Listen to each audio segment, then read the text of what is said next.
going on, MMA fans? I'm here to do a topic from OsborneMcCarty. Real quick, I just want to say something. I'm going to put a link up over on the side for these guys. I have nothing but nice words to say about these two. Very humble guys, very nice, very knowledgeable. Check their videos out. They do a great job.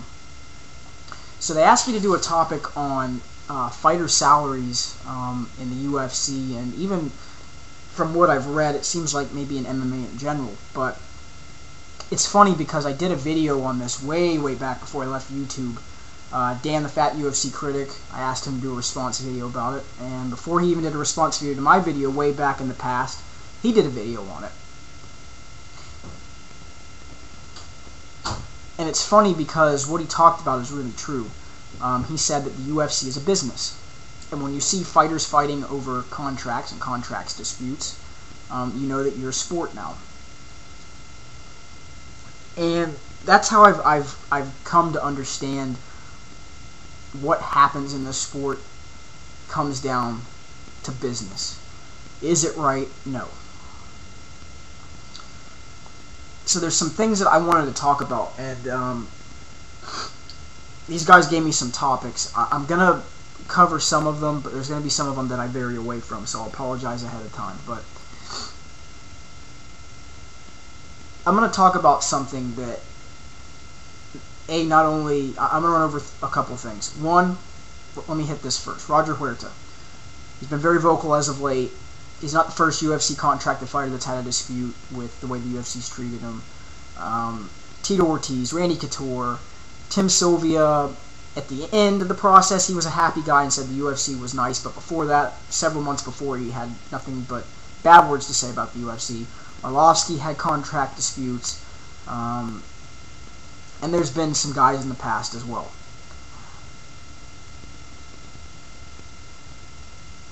The UFC is not, has had a reputation of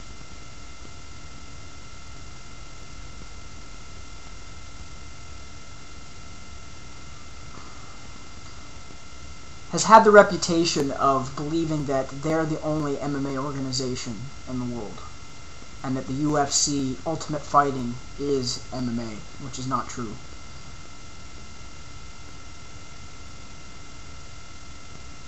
They use that casual fan base, that, what I always talk about, that 75% of people that watch UFC events. They use that to their advantage, and the way they do that is they market certain fighters. Chuck Liddell, Roger Huerta now, who, if you look at his fight resume, he hasn't fought the best fighters in the world.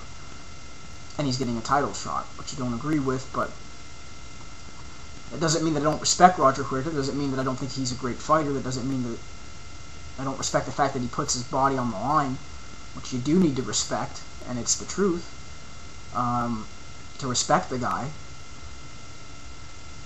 And no, he doesn't pick his fights, but the UFC has built him up as a fighter.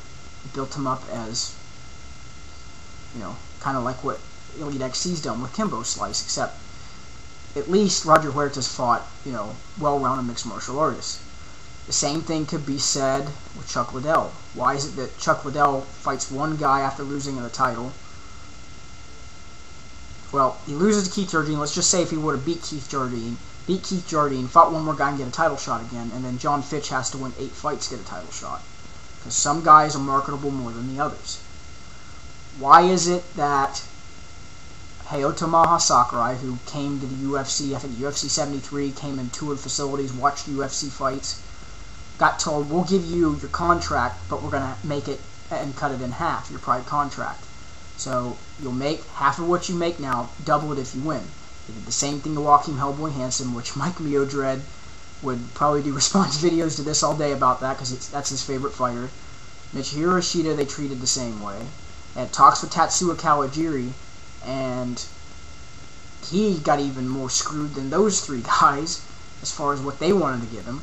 And the reason they do that, just like I said, is because they do not want fighters to come in and ruin what they have marketed and created. That's why Marcus Aurelio, a mid-level Pride veteran, okay, not only got a nice contract for almost 20, it's about 20 now, I could be wrong about this, and correct me if I am. I believe it's about $20,000 to show, $20,000 to win. And his contract was not only upped, they reworked his contract. They renegotiated it. You know why? Because Marcus Aurelio can be marketed that he beat Taka Norigoni, but could lose to most of the lightweights in that division.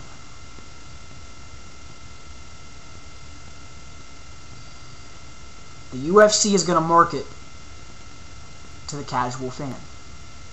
The UFC is going to shell out money if people aren't aware of what's going on.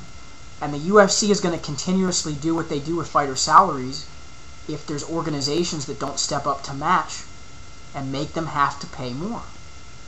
The IFL tried to pull it off, but they ran out of business. They tried to go too quickly into the MMA scene. You have to baby step it. You have to do like what Adrenaline MMA is doing. Affliction's able to pull it off right now because they have Donald Trump behind them. But that's why things are the way they are, because the UFC believes that they're the best MMA organization in the world, and that you should feel lucky to be in the organization. Is it right to be paying a guy $50 a day to show and do marketing and media travel for your organization? No, it's not. But once again, it comes down to the UFC treats it as a business. They figure that we'll give them 1/3 of what we make off of the pay-per-view and ticket sales, and we'll pocket the rest of the money. We'll keep everything to ourselves. We'll keep all the production to ourselves. We'll keep the anchors to ourselves. We're not going to go outside and let anyone touch our product, and that's why they've survived so long. Is it right? No. Do I agree with it? No. And it's funny, I just did a video response to Humble King 718, AJ, about that topic of the UFC marketing and why they've lasted so long, about the free UFC fights.